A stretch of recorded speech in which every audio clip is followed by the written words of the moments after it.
Look, I was about to ramble for like 5 minutes. I had 3 cups of coffee and a vitamin D gummy. So instead, Michael's just gonna cut all that, and then we're gonna get to the point, which is... One last pick has risen above the rest and become the most, I'll use the word memorable, last pick over the course of the entire prelims.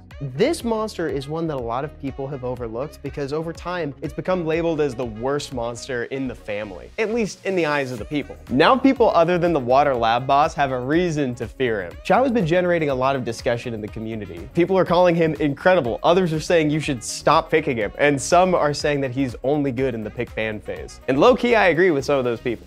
But I think we've seen that if you know when to pick him, specifically as long as it's not within like the first 3 picks of a pick ban phase, then you've got yourself either a force ban or a W in the bag. Put it in! Okay, but that's enough of the preamble. Let's talk about his skills. Skill 1 is just damage with a dot if you crit. Plain and simple. It's so funny. You can tell that Chao is from a different era of Summoner's War entirely because like each one of his skills doesn't need to appear in the new fiction section of like Barnes and freaking Noble. Like I'm pretty sure Odin's passive is still on the Times bestseller list. His skill 2 is Justice, and it ignores buffs that would reduce damage. Things like Chandra's Hug, for example, or the invincibility on Shiho. Also, the damage increases as your allies drop. Flow is his passive. It makes him immune to heal block, and he heals for 15% of his health at the start of his turn. It also makes his damage scale with his current HP, so that's helpful.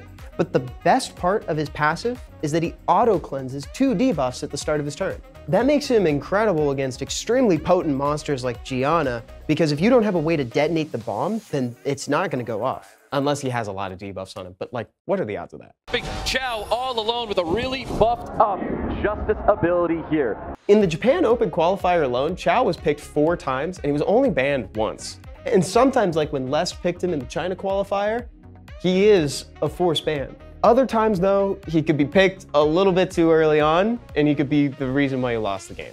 Here's the thing though, when folks say that Chao is best in the draft, they kind of have a point. In-game results may vary. He's a unit that demands a lot of stats. There's really nothing beyond accuracy and res that he doesn't want. He wants everything. He needs HP and defense so he doesn't get taken down.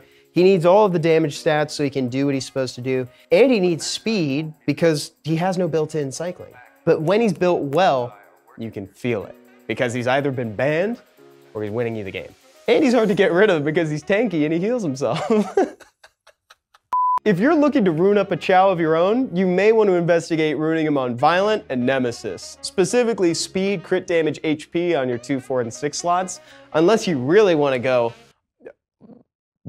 deep. I don't know how else to phrase that. You could go speed, crit damage, attack, but you're crazy if you do that. That's wild. I wouldn't do that. Just remember that he's really a stat-hungry monster. It's gonna take a lot to ruin him, and you know, these guys that we're watching, this is an SWC monster spotlight. These guys are at the tippity top of RTA. So when I say your results may vary, and I mean it. But the Nemesis runes are a really nice touch, so that way as people are hitting Chao, he's inadvertently getting turns from it. And like to a certain extent, you don't totally care if he has debuffs on him because he's just gonna cleanse him at the start of his turn. Well, at least 2 of them. I mean, what are the odds he's gonna have more? So what do you think? Let's use the comments as a place to vote. Is he the best last pick of SWC? Or do folks just need to stop picking the guy? There's no in between. Divisive answers only. All right, thanks for watching. Later.